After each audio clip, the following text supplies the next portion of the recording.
Buenos días, profesora. Hoy nuestro equipo de trabajo va a presentar las posibles causas de la caída del puente Morandi, ubicado en Génova, Italia, que se cayó en el año 2018. Nuestro equipo de trabajo se compone por quien les habla, Carlos Muñoz, y mis compañeros Matías Calderón, José Luis Retamal y Bastián Silva. Esta presentación corresponde al 10% del ramo Ciencia y Resistencia de los Materiales. Buenos días, profesora y compañeros. Mi nombre es Bastián Silva y abordaremos los objetivos generales y específicos de nuestro trabajo, donde el objetivo general es aplicar los conocimientos que se adquirieron durante el ramo en las posibles causas de la caída del puente, y los objetivos específicos de nuestro trabajo abordan la forma en que se construyó el puente, los detalles del estado del puente a lo largo de los años e identificar los factores externos que estuvieron involucrados en el derrumbe del puente. Buenos días, mi nombre es Matías Calderón y yo me voy a centrar principalmente en la historia y cómo se construyó este puente. El viaducto de Polsevera de la autopista A10, también conocido como Puente Morandi, era un viaducto que atravesaba el arroyo Polsevera al oeste de Génova. Este se encontraba situado entre los barrios San Pier de Arena y Cornigliano. Fue construido entre el año 1963 y 1967. Tenía una longitud de 1,18 kilómetros, una altura de 45 metros y tres pilares de hormigón que alcanzaban los 90 metros.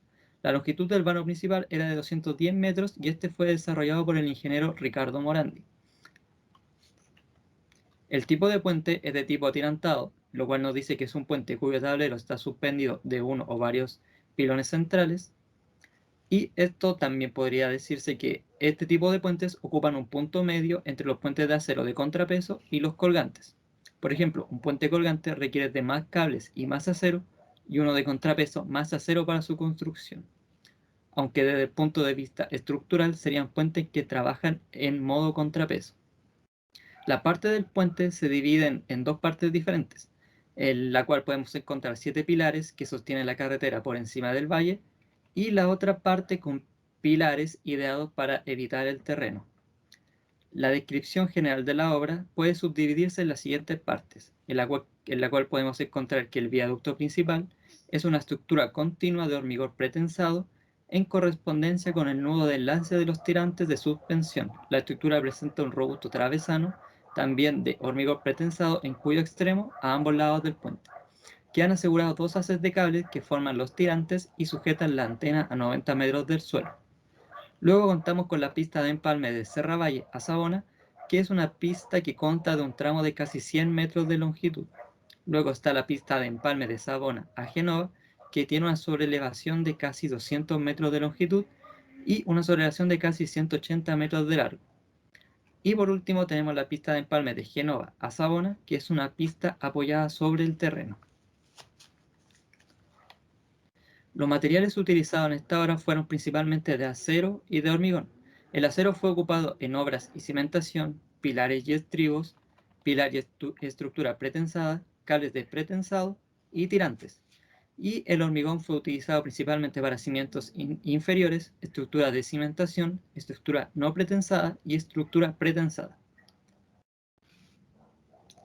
Las condiciones en las que se encontraba esta obra tuvo factores gravitantes durante el tiempo en que estuvo en pie, como puede haber sido la corrosión salina, con formación de celdas de concentración tanto en la superficie del concreto como en el interior de la grieta del concreto, presentándose un diferencial de concentración de oxígeno entre la parte del fierro estructural con niebla salina condensada sobre él y la parte del fierro estructural sin condensación de niebla salina, configurando así una celda de oxígeno, produciéndose un efecto de pila galvánica con migración de electrones causantes de la corrosión, que se produjo en el área menor de concentración de oxígeno.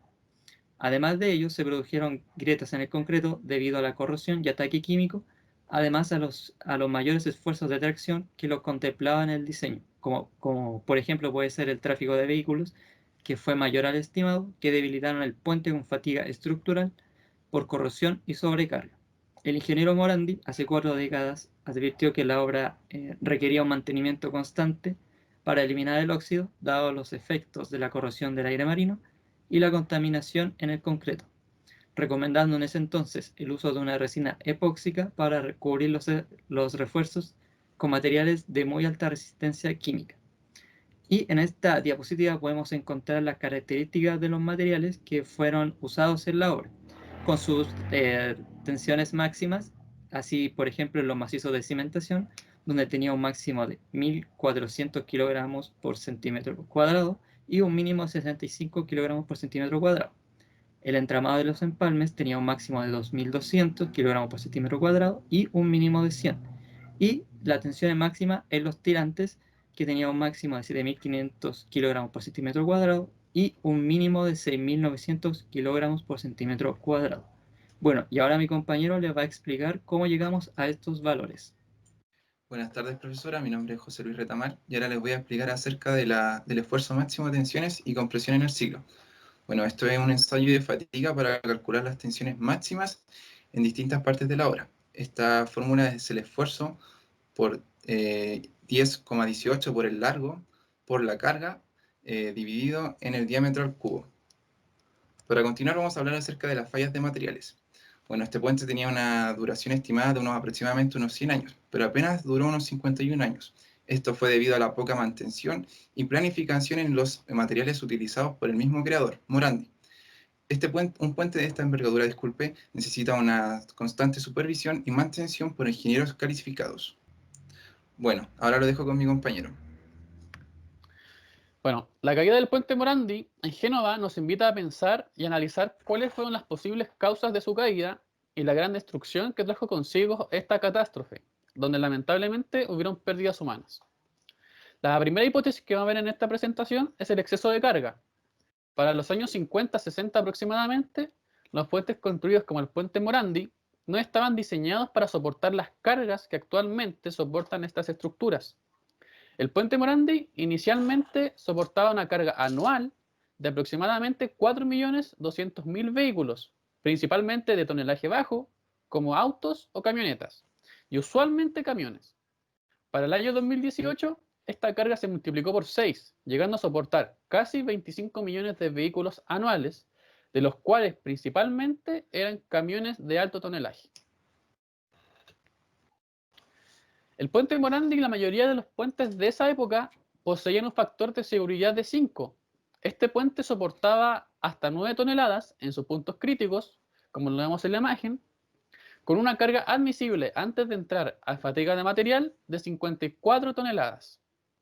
En base a esto, podemos calcular el esfuerzo ingenieril del tramo caído, dividiendo los 9.000 kilos entre el área de esta sección, que son 215 metros por 40 metros, dándonos un resultado de 1.04 kilos partido por metro cuadrado. Realizando esta conversión respectiva, tenemos una resistencia a la carga de 1.04 por 10 elevado a menos 3 megapascales. También podemos calcular la tensión de seguridad, dividiendo el esfuerzo de fluencia del acero antes de romperse, que son 4.100 kilogramos partido en centímetro cuadrado, entre el factor de seguridad de 5, obteniendo un valor de 820 kilogramos partido en centímetro cuadrado. Como el esfuerzo es superado y también el factor de seguridad en estos puntos críticos del puente, es lógico pensar que esta haya sido una de las posibles causas de la caída que llevó a ese fatal hecho.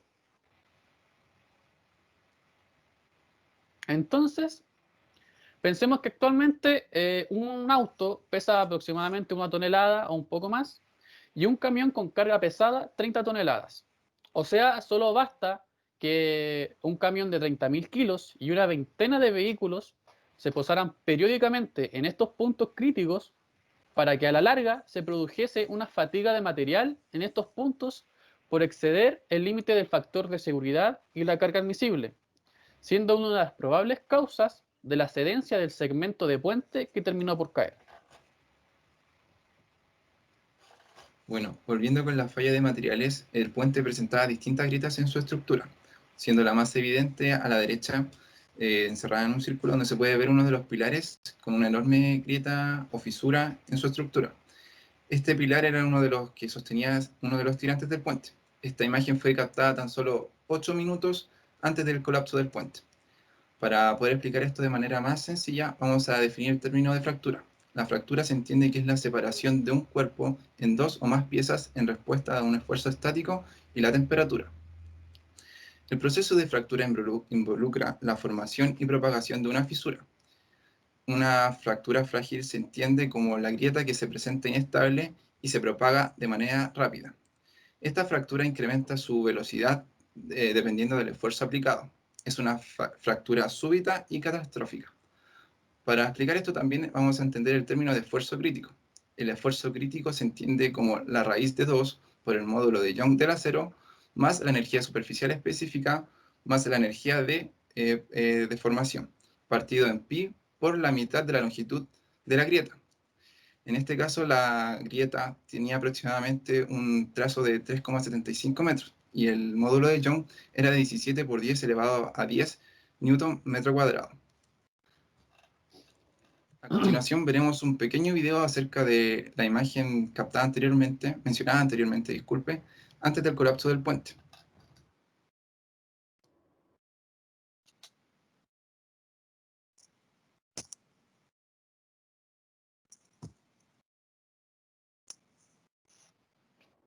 Se puede entender que esta fractura es una fractura frágil, que inició su grieta y se propagó de manera rápidamente.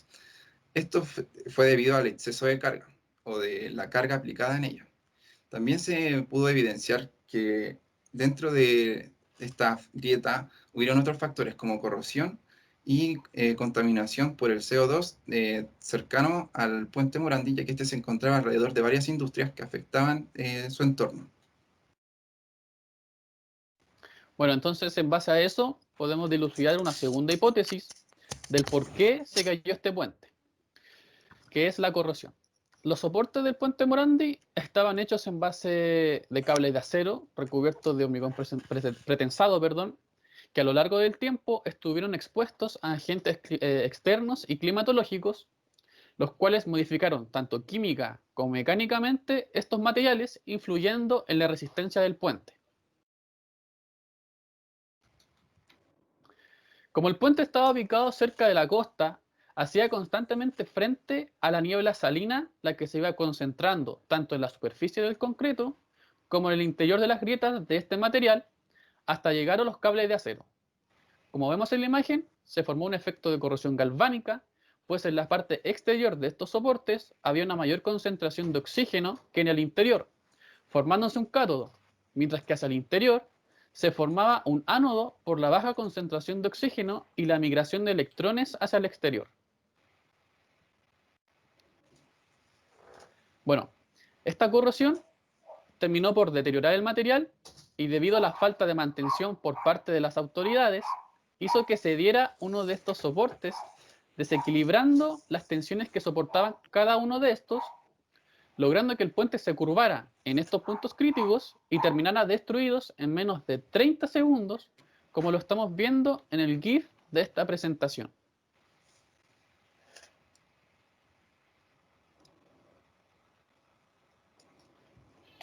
Bueno, volviendo con la falla de materiales, entre una de las posibles causas destaca la corrosión por el aire marino y la contaminación. La corrosión se entiende por la destrucción lenta y progresiva de un material combinado con la humedad y el oxígeno del ambiente. Este es un proceso electroquímico, pues en la superficie del metal se generan micropilas galvánicas. También, si podemos recordar, el puente se encontraba a solo cientos de metros del mar, por ende este se veía constantemente afectado por la brisa costera. También se pudo evidenciar, que alrededor del puente existían distintas industrias, por ende este se veía afectado constantemente por la contaminación y el CO2. Esto provoca un efecto llamado carbonatación. Es donde el CO2 penetra la estructura del concreto, afectando superficialmente los poros. Esto reacciona con los componentes alcalinos y disminuyendo el pH, de tal forma que el concreto ya no puede ser una capa protectora para el refuerzo de acero y permitiendo que éste se corroa. Nos adentramos en las posibles formas que se pudo haber evitado la catástrofe que ocurrió en el puente Morandi. Una de las formas para haber evitado la catástrofe fue haber escuchado las palabras y consejos del propio ingeniero Ricardo Morandi, quien fue el que diseñó el puente.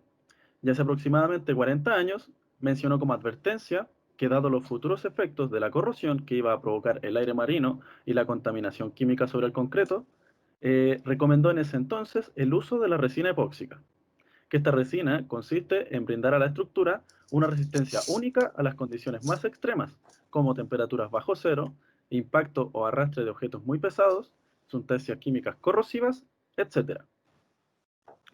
Una de las principales causas por la que el puente cedió fue la corrosión galvánica en su estructura. Como recomendación para evitar este tipo de corrosión en el concreto, y así una catástrofe en sí, se tuvo que haber usado polímeros especiales impregnados en los poros del concreto, o aplicados directamente como capas sobre el concreto, una especie de barniz, y también sobre los fierros estructurales que están expuestos al ambiente salino, para así evitar su corrosión al aislarlos del contacto con el oxígeno, la humedad y las partículas salinas del mar. Una de las grandes características de estos polímeros es que son impermeables, son fuertes, durables y resistentes, y están diseñados para así aislar superficies de la humedad y prevenir la corrosión galvánica ambiental, tanto en grietas del concreto como en el fierro estructural. Otra forma por la que se pudo haber evitado la tragedia es la protección catódica del fierro interno que está ubicado en la estructura del concreto. Se pueden aplicar dos tipos de protección catódicas al caso, la de corriente impresa y la de anodos de sacrificio. Esta técnica consiste en una deterioración de los metales provocada por la formación de una corriente eléctrica entre metales sumergidos y que sean de potencial. El metal de menor potencial, que sería el anodo en este caso, y de ahí el nombre de la técnica, se descompone en lugar del metal de mayor potencial, o sea, el metal que no queremos que se oxide, el cátodo. Esta última técnica tiene resultados mucho más favorables al reparar estructuras de concreto, en comparación a la técnica de protección por corriente impresa.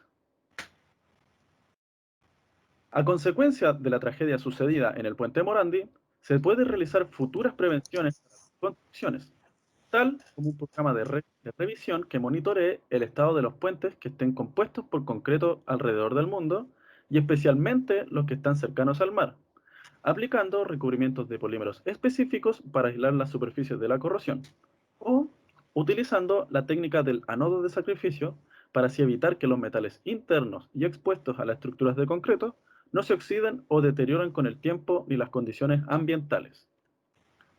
Por último, se puede hacer uso de tecnologías muy avanzadas que también monitorean la estructura del puente, pero mediante el uso de ultrasonido, donde se puede detectar tanto el estado de corrosión del concreto como la del fierro estructural. Sin embargo, este método resulta ser demasiado costoso para la constructora, método que sería implementado solo en los puentes que requieran de un monitoreo muy eficaz y exhaustivo. Y como conclusión, se logró aplicar los conocimientos adquiridos para investigar las posibles causas de la caída del puente, como también se logró analizar en detalle cómo fue construido el puente y los factores externos que estuvieron involucrados en el derrumbe de este. Muchas gracias por su atención y esperamos haber sido claros, concisos y que nuestra presentación haya sido de su agrado.